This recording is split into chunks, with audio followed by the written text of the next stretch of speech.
What if I were to tell you that every year, America's most powerful men, politicians, CEOs, even presidents of the United States, gather at a secret retreat in Northern California to set the agenda for our nation?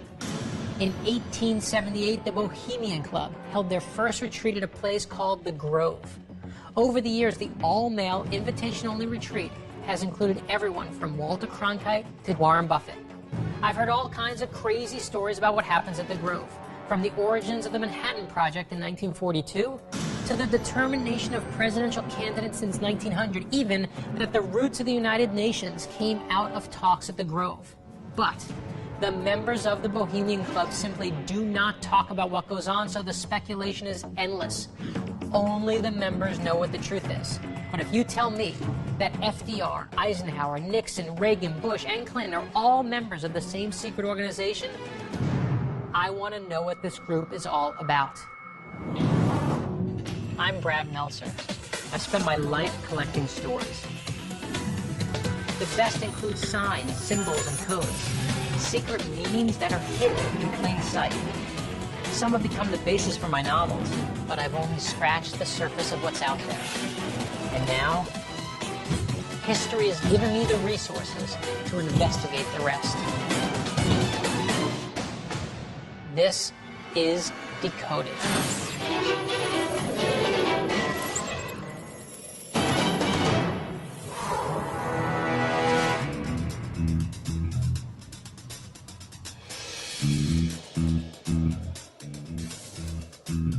Who's ready to join a super secret club?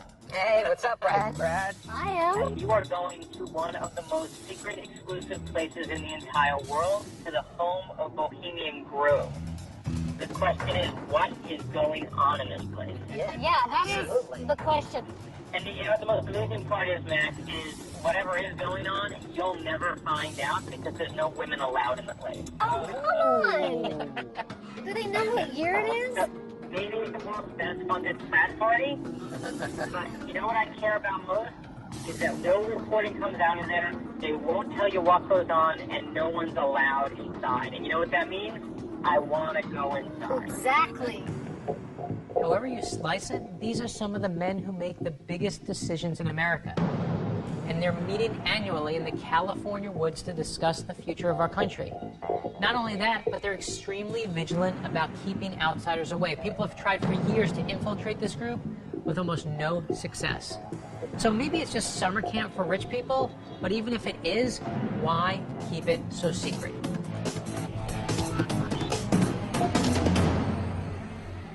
The Bohemian Club was started in 1872 by a number of journalists. It was a club to get together after work and have a good time.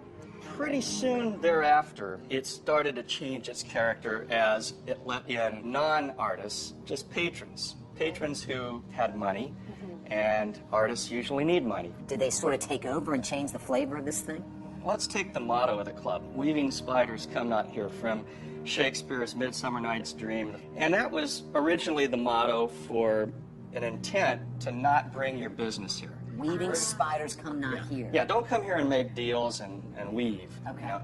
But when you have more businessmen, and as we see, it eventually morphs into something where you have people in the highest levels of major power sectors of society coming there, it's known now for opportunities for networking that are very beneficial.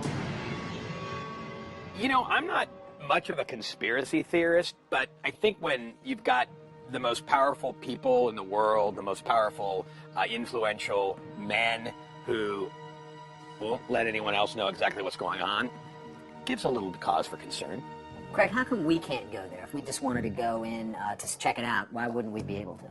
To be a full member, $25,000, 15-year waiting list, so it's quite expensive. If you're not an active member or you're not a guest, you can't get in. Weaving spiders come not here. It is a great motto. I want to steal it for myself. But there's been debate about what the Bohemian motto means for decades. While some believe that Heimbichner's assessment is right, others say that the meaning is completely different. They believe that it means that lies are not welcome at the club, and that makes complete sense to me. What isn't in dispute, though, is the exclusivity of the club. There are said to be only 2,700 full members, and that the waiting list numbers some 20,000 people. The thing you have to remember is that these guys are ultra secretive, so information is scarce. And that's when rumors quickly get started. So what is the cremation of care? The word cremation kind of gives me the willies. Yes, cremation of care is the big kickoff ceremony that opens up the camp. And it started in 1881. It's now done with the voice of Walter Cronkite as the owl. But let's talk. And he was the member. Hang on a second. Walter Cronkite's voice is in an owl? Is the owl. It's a 40-foot owl.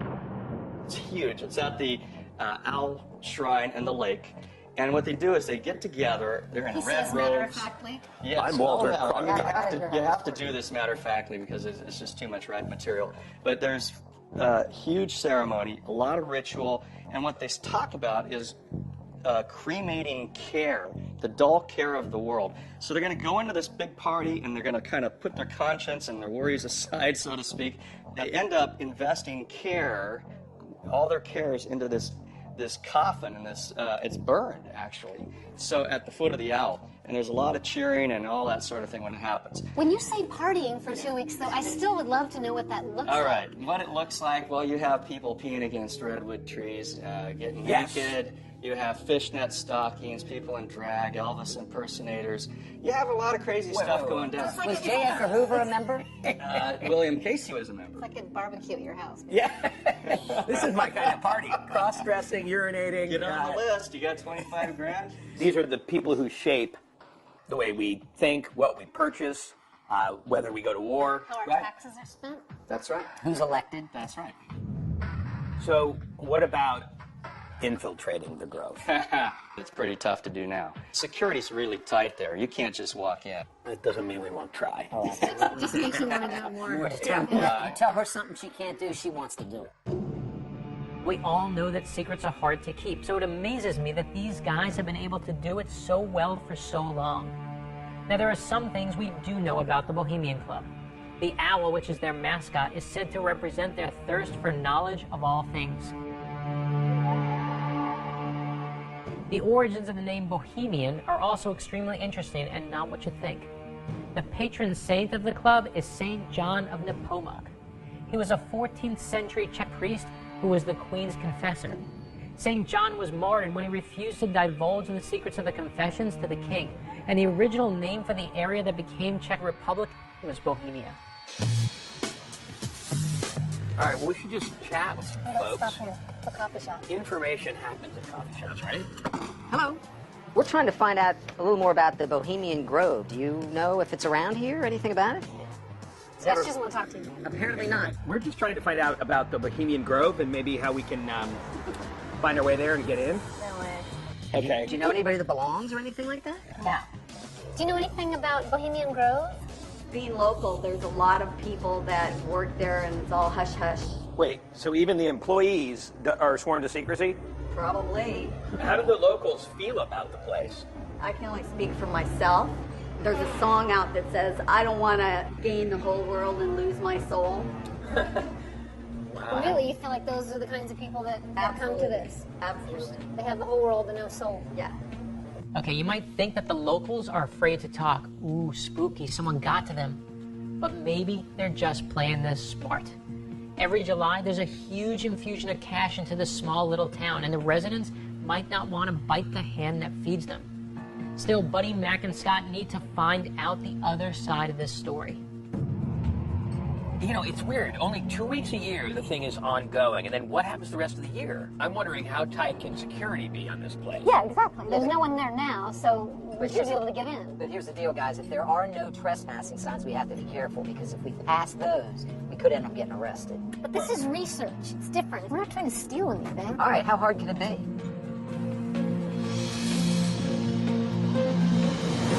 No trespassing.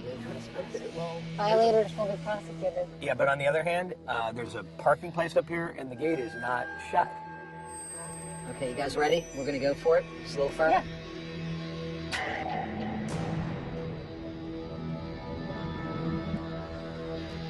Oh, there's a video surveillance sign. Whoopsie. The Grove is among the most well-hidden places in America, and its location is no accident. The redwood tree canopy is so thick the place might as well be covered by a concrete dome. The first piece of the Grove was bought in 1899, and it was made up of 160 acres at the beginning. By the 1960s, Bohemian Grove had grown to the 2,700 acres it is today. So, what's it worth? A woodlands preservation group recently paid $4,800 an acre for land that was nearby. That would place the value of the Grove for the land alone at $13 million.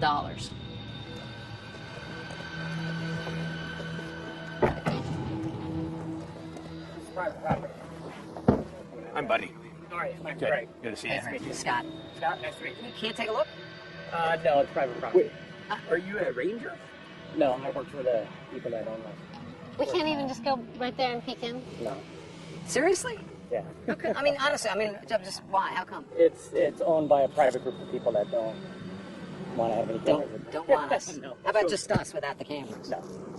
Buddy's got $100. But we're wondering in the meantime, maybe just a look-see at the 40-foot owl. No? He's got backup, guys. How did you know we were here?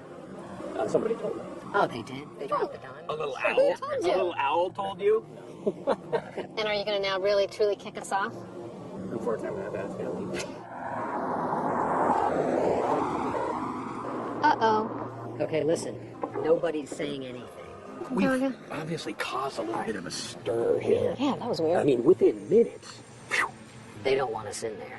Really badly. Now I feel like, yeah, there's something really interesting going on. All right, let's see what happens.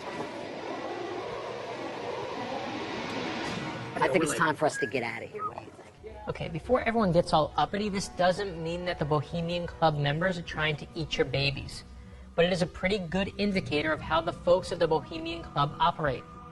Greg, the security guard, he was real friendly. He was real pleasant to Buddy, Mac, and Scott, right? But he wasn't being completely straight with them either.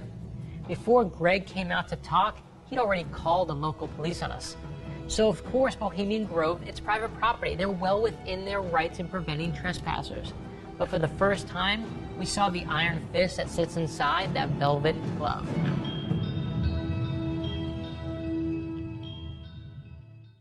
We're in Monte Rio, California, investigating the Bohemian Club. It's one of the most exclusive and secretive societies in the world.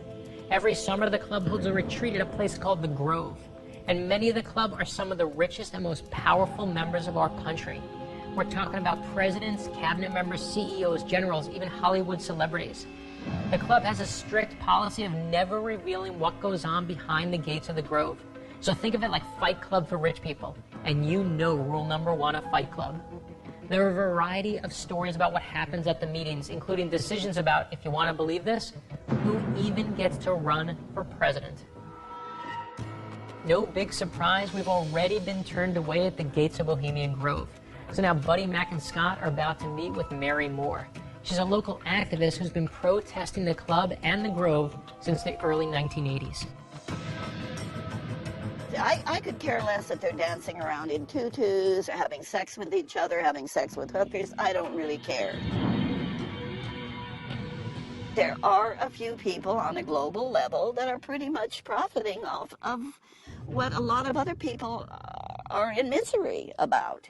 Wars, rearming America. So what? They want to have a private conversation. Well, the fact that these are public policy talks without the public being privy to them. They actually brag about the fact that the Manhattan Project was conceived at the Grove in 1942. The Manhattan Project, of course, is what led to the atom bomb. Another thing that's just come down through the world history, Richard Nixon and Ronald Reagan had a talk there about who was going to run for president first. And obviously Richard Nixon won that. Right. And often these talks are indicative of what's to come in the next year or so. For example, in 1981, Caspar Weinberger, who was then Secretary of Defense in Reagan's cabinet, spoke on rearming America. And if you know your history, that was the time that the arms buildup happened. What Moore is referring to is in the 1980s, Reagan led a plan to refortify the U.S. Armed Forces. Reagan had pledged during the 1980 campaign to restore our military supremacy over the Soviet Union. It was a fantastic plan, And many point to the Weinberger speech at the Grove as the beginning of this. So you see what happened? It was spoken about at the Grove, and then it happened in reality. Moore seems to be angrier about the how than the what in this case. And you know what? I don't blame her.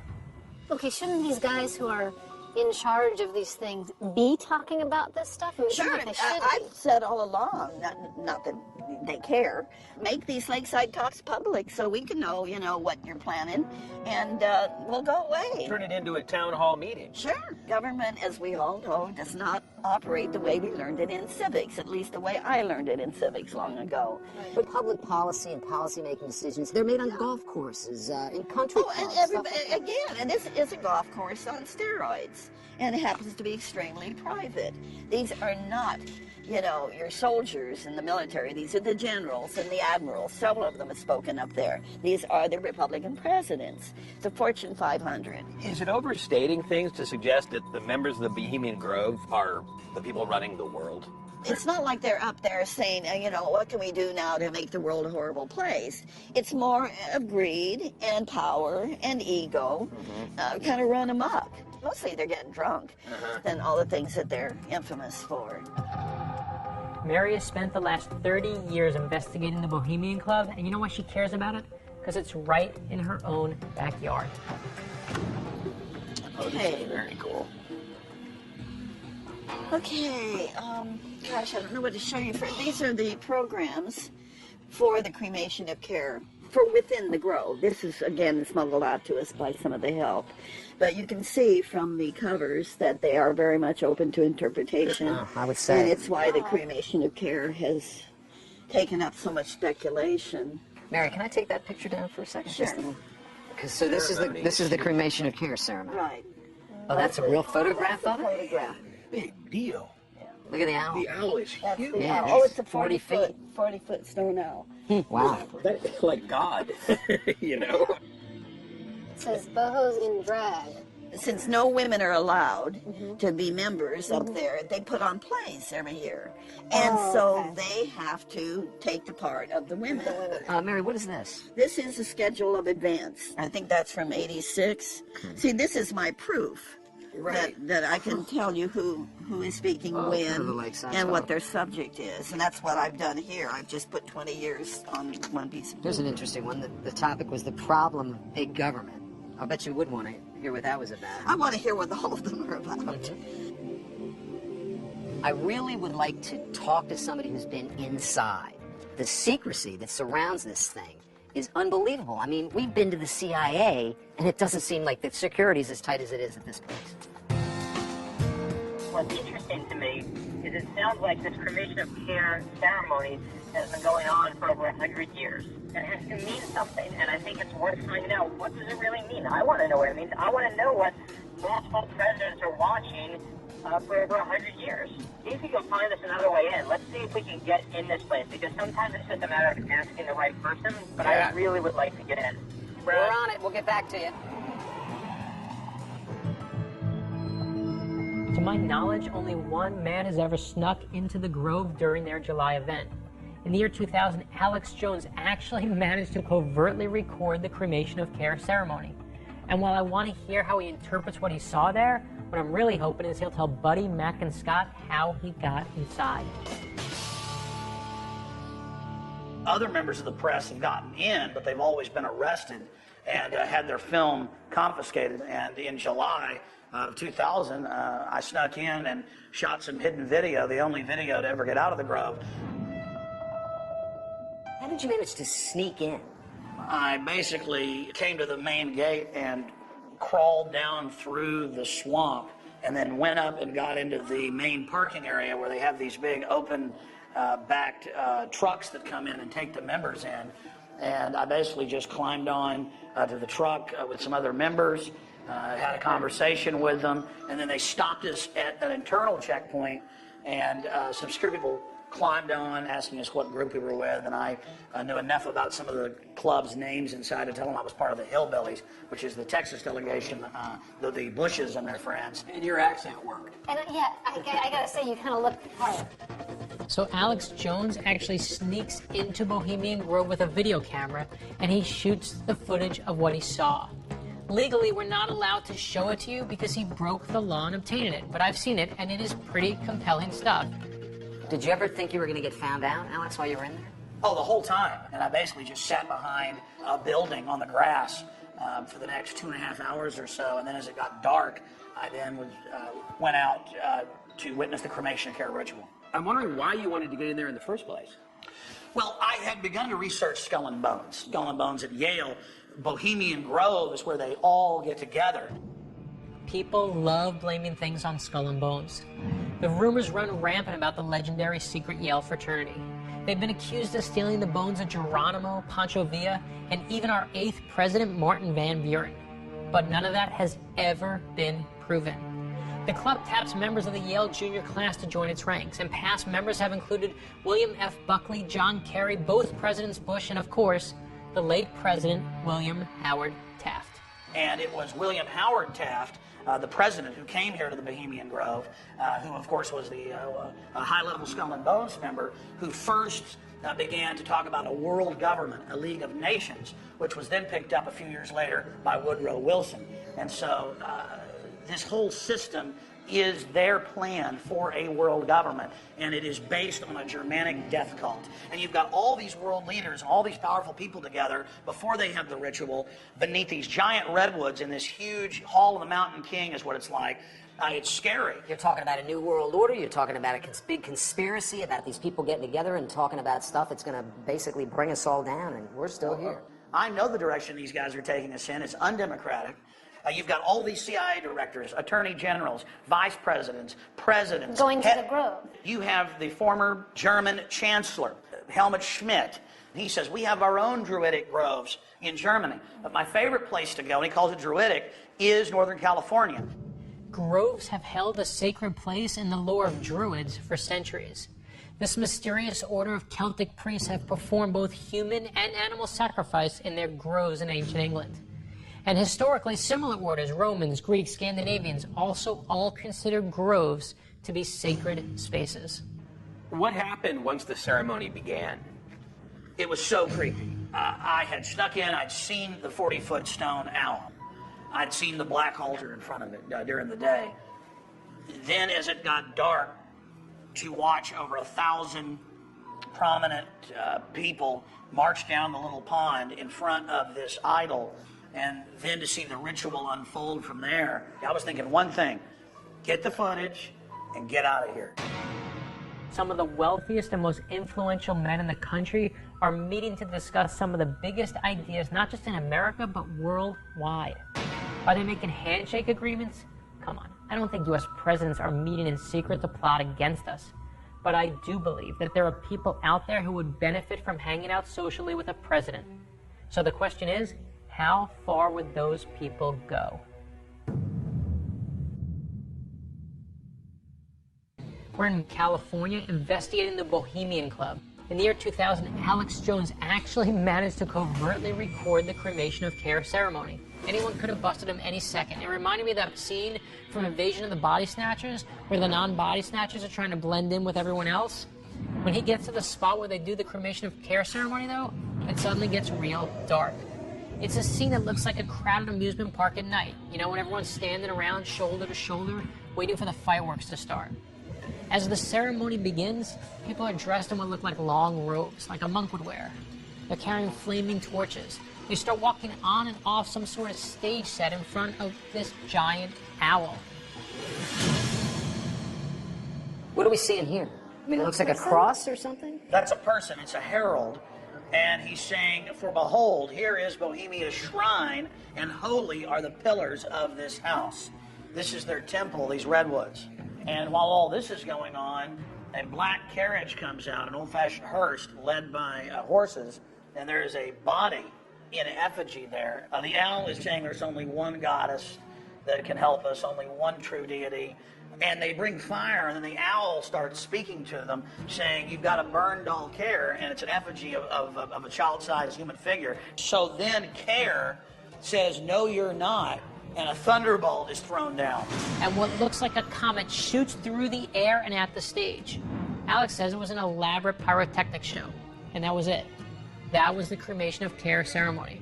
And I can tell you it looks no better, no cooler than what they have in a fraternity, but just with really good pyrotechnics. So this is part of the pyrotechnics. And yes, and then the owl starts speaking and said, listen, you gotta give me that effigy, you gotta burn it right now, and I'll take care of all your problems. A word of caution here, and this may be the most important thing I say in this entire episode. It is very dangerous to try to interpret something from the outside. It's as if someone unfamiliar with Christianity stepped into a Catholic church and heard a priest in the middle of Holy Communion say the words, "This is the body of Christ, this is the blood of Christ." Without knowing the context, the ritual can seem strange or unusual, even a little frightening. The same goes for the cremation of care or any other unfamiliar ceremony. Without context, we cannot possibly know what is going through the mind of Bohemian Grovers. The only problem? They're not talking. Alex, have you had any ramifications for having snuck into this place? Right after we shot the footage, I was trying to send it out to the media. And in 3 separate instances, we would copy the tapes, have them, check them, mail them, and they would be erased. They didn't get lost 3 times. They got erased 3 times. Right when I got home, about a week after, we would get death threats routinely where they would say, I'm watching you, I see the little chihuahua in the backyard, and in a very mean voice like out of a movie, say, I'm going to cut your head off. Oh, jeez. Alex, you're the most familiar with the place that we know of. What's another way to get in there other than through the gate?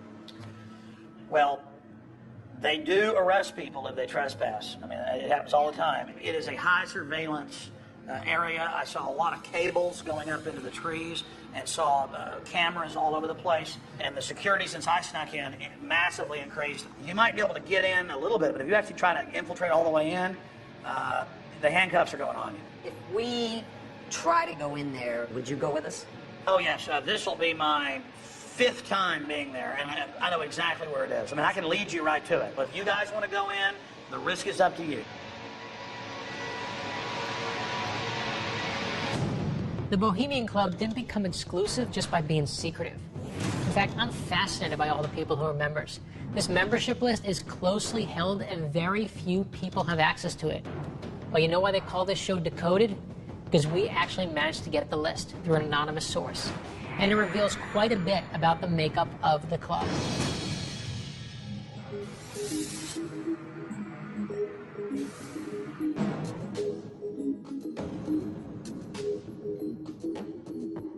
I suppose the most shocking find was this bizarre confluence of sort of quirky people. I mean, Jimmy Buffett is a member. The Rockefellers, they aren't necessarily people that you would expect to be hanging out at the same party. Okay, here's where we are. Buddy and Mac are dying to get a look inside the Grove. And obviously, walking through the front gate has no way of working. But there is another way. The Russian River runs past the Grove, and good news for them, it's public property. So now it's time to think about a water approach. Could be done. So what did you find out? Well, I tell you what. In looking down the 2010 Bohemian Club members list, what's remarkable is the number of them that are among the top 200 richest men in the world. Not just in America, in the world. And they're here, throwing off their dull care for a couple of weeks and transforming into something other? It's very strange to me. And they started off with a weird ritual. My question is, beyond the cremation of care ceremony, beyond the lakeside talks, what else are these guys doing? Tell me they don't talk a little bit of shop after the lakeside chat is over, after the play is over, and they're pounding booze, we've heard. Something's coming out. I want to get in the Grove even more now. Talking about the sacred space, I want to feel it. If it's truly a sacred space, I want in. I want to see how it feels. So, how are we going to get in there? It turns out I've reconnoitered an alternate route down the Russian River that gets us directly to a swimming hole bordering on the edges of the Bohemian Grove property. So I think we can take boats, paddle our way right to the fringes of the Bohemian Grove, and see what we can find out. I like that. We couldn't do it by land. Let's try it by sea. Absolutely, Yes. I'm game. Okay. Let's paddle into the Bohemian Grove. Do it. Absolutely. These guys are obviously determined to get inside, but they have no idea what they'll find when they get in there. The secretive Bohemian Club is among America's most exclusive. The biggest secret is their 2,700-acre retreat in Northern California that they call simply the Grove. The ultra-hidden spot is home to a variety of summer ceremonies, and outsiders are prohibited from entering. Peter Phillips wrote his doctoral dissertation on Bohemian Grove. This guy has actually spent time at the Grove as a guest of one of the members, and he was able to observe what really goes on inside firsthand. We've tried to talk to people that we know that have friends who are members. We've tried to talk to people in town about the Grove, and we've just been shut down. How did you get them to talk to you? They respect academics. My PhD dissertation was on the Bohemian Grove. And, you know, after a couple of years, they trusted that I was sincere and wanted to portray the club accurately and honestly.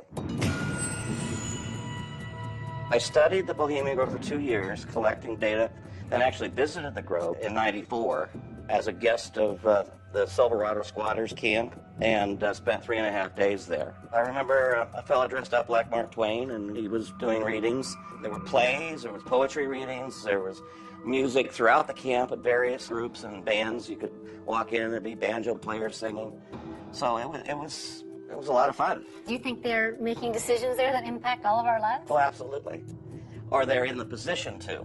Right. They don't have meetings at the Grove to make decisions about specific things, but their members there are able to access powerful people that can, you know, make things happen for them in society. So what did you find when you were there and you interviewed them? What was the sociological significance? Since I'll never be able to visit, what can I compare it to?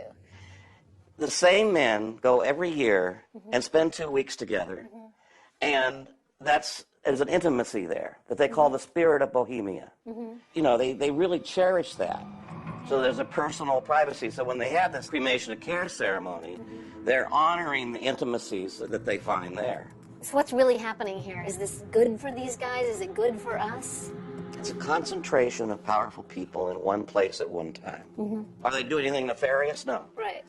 But are there results from what happened in the world because of these men's power and what they're doing in the world? Yes. Military adventures worldwide, globalization and privatization, and wealth concentration. And in that context, I think we need to call them out. So just how exclusive is the Bohemian Club? It's got a $25,000 initiation fee for just 2 weeks a year, plus a 15-year waiting list. We're talking America's real power elite. But I think what Peter says makes a huge amount of sense. There is no question these guys are powerful. But there's also no question that people will be more likely to leave them alone if they just did away with the secrecy that shrouds Bohemian Grove. In fact, it's that secrecy that's drawing Buddy and Mac to want to get inside and see for themselves. After rolling up to the front gate and getting stopped by security, Buddy, Mac, and Scott were warned not to come back.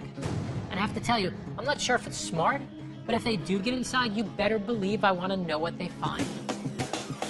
Filmmaker Alex Jones, who snuck into the Grove himself, has shown them how he got in and has offered to show them how to ride the public Russian River past the Grove.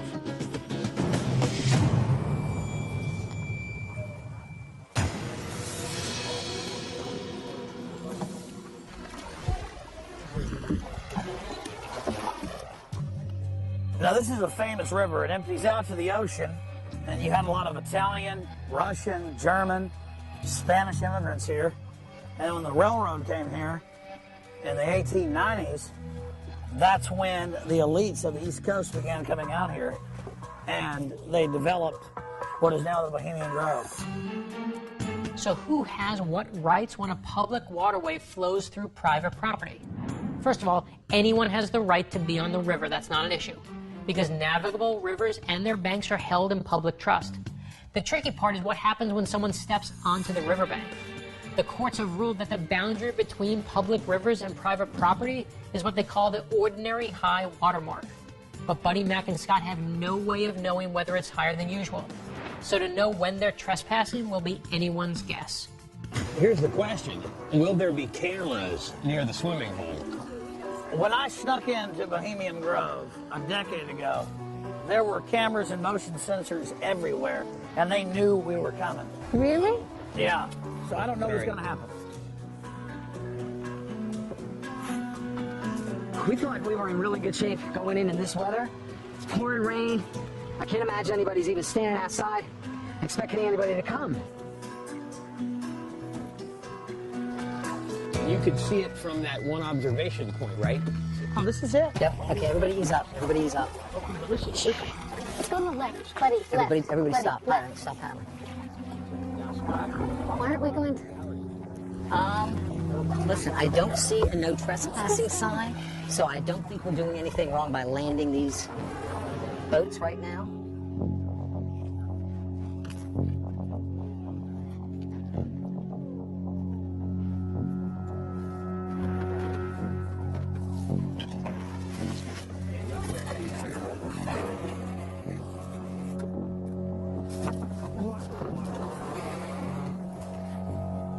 So at this point, the only sign is there's no lifeguard on duty. We're fine with that.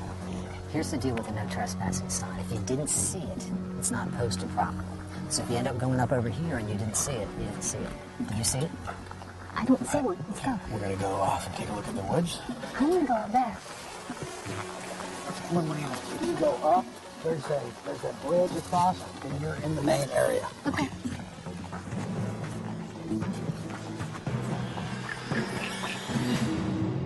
There's a cop up there.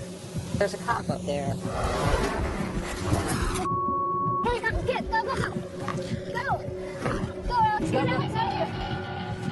The whole mission blew up. It was chaos. The cops came. They're still up there. I think they're getting arrested. I don't know what's happening to them. You know, these guys are my friends. I'm really worried about them. I hope they're okay. But I have no idea what's going on right now. Now, let me tell you how this played out from my end of the phone. My phone starts ringing. Don't forget, they're on the West Coast. I was on the East Coast. So it's almost midnight. And when the phone is ringing at midnight, you know something bad has happened.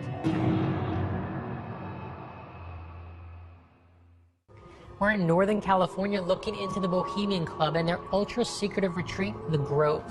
Mac and Buddy were going up that hill. They're searching. They're trying to find any signs. They can't find anything. And then the security guards started screaming at them. And that's when the real trouble began. Here, go, get, go, go, go. Go. Go, Alex, get Alex out of here. We had absolutely no clue where they'd been taken or even if they were okay for 9 hours. We were terrified. Finally, we got the call that they were at the police station in Santa Rosa, 30 miles from the Grove. Scott was the one who bailed them out, and we're about to hear for the very first time what happened to them. Well, our lawyer. Our lawyer's late. Let's just put it that way. We just started climbing up because there was this bridge and there was all this interesting stuff, and I just kept thinking, oh, we're here, we're really here, and who's going to be out here? You know, certainly we can wind our way in there. And then we saw this little sort of house thing, like I guess a guardhouse or something, and then I just saw a truck, and then It's always scary to be stuffed and cuffed when you're a relatively large fellow in the back of a police car, and it was very foggy, and so we couldn't see so well. It was all rather ethereal and a little bit spooky. we were printed. I had my mugshot taken. Seriously, and we're in there in the holding, with some interesting people. Buddy made friends with everybody. Like, seriously made friends with every single person in holding. Here's the thing. Clearly the worst part of this whole experience is having to depart the Sonoma County Adult Detention Center in the world's worst bowling outfit. Because we're so wet. The only way I would go back to the Bohemian Grove would be as an invited guest. And I'm guessing that my options for that have limited themselves significantly. We had the exit strategy and we kind of jumped it. But we've had a hell of an experience. All right, well, what lessons have we learned from this? Okay? Being in jail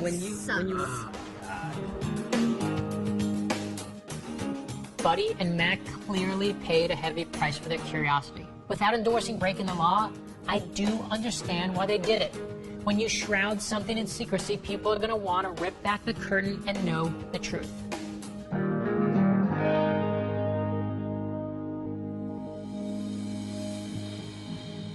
Oh my Very God, that was intense. They're not playing around. No, they're not. When we were first cuffed and in the back of the cop car, and we knew at that point we're going somewhere in this vehicle, but we don't know where. And it's so foggy and rainy that the windows are fogged up, and I'm thinking, I'm gonna get a ride through the Bohemian Grove.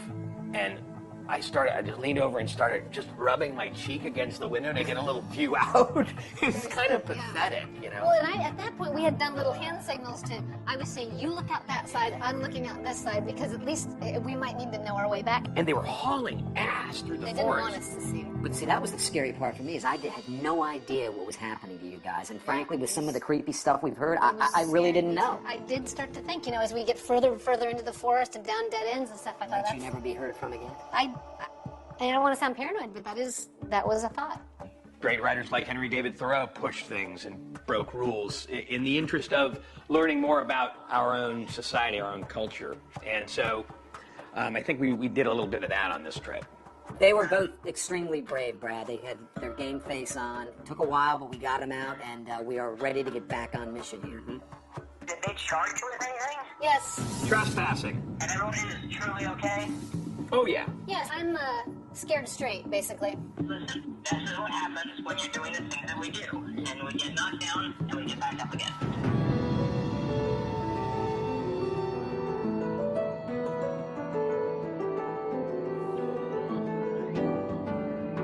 Sometimes I think you do get too close to the fire, and I'm feeling a little bit like that here. So, guys, any regrets about the methodology that we tried to use to... I had 9 hours of incarceration to think about this. The more I thought about it, the less I was bothered by the Grove. Even though they had just arrested me, I sort of felt like they're allowed to do this. It's their property. And if they want to continue to have presidents and Saudi princes and military leaders come here, they need to promise those guys that they'll be safe. Everyone we talked to has said the same thing over and over again, but in slightly different ways. Yes, this place is a confluence of affluence and power. I don't think we can really argue with that. And don't you think that's what really scares people about it? I mean, the exclusivity is what scares us. You're not letting me in. I don't get to see what goes on there, so it's got to be bad. And honestly, there's a part of me that's like, damn, I want in because they won't allow me in. But there's also a larger part of me that feels like people are allowed to gather with the people they choose, and they're allowed to gather, freedom of assembly, right to privacy. Those are bigger concepts to me. It's nothing deeper. There's nothing weird going... Well, I wouldn't say there's nothing weird going on here, but there's nothing nefarious going on here. It's just, like you said, buddy, a bunch of businessmen in a men's club. It's a serious, serious fraternity that happens to be some players. Looking in from the outside, no one can deny that there are powerful men getting together, forging bonds that potentially can be used in the outside world. But when it comes to what Buddy, Mac, and Scott just said, let me respectfully disagree. Sure, I love that people are getting together to discuss vital issues in an informed, civil way. The world needs more of that, especially now. And I know there are great, honorable men in this club. But what gets under my fingernails about the Grove is that gnawing feeling that in secret, some people in this country are having more say than others, as if the rest of us are somehow clueless. This country wasn't founded in secret. And when a small group, be it Democrats or Republicans, starts acting like its own little monarchy, they shouldn't be shocked when there's an uprising. To be clear, this is a great club, and breaking laws isn't a way to get into it, but a bit more disclosure, a bit more transparency would go a long way.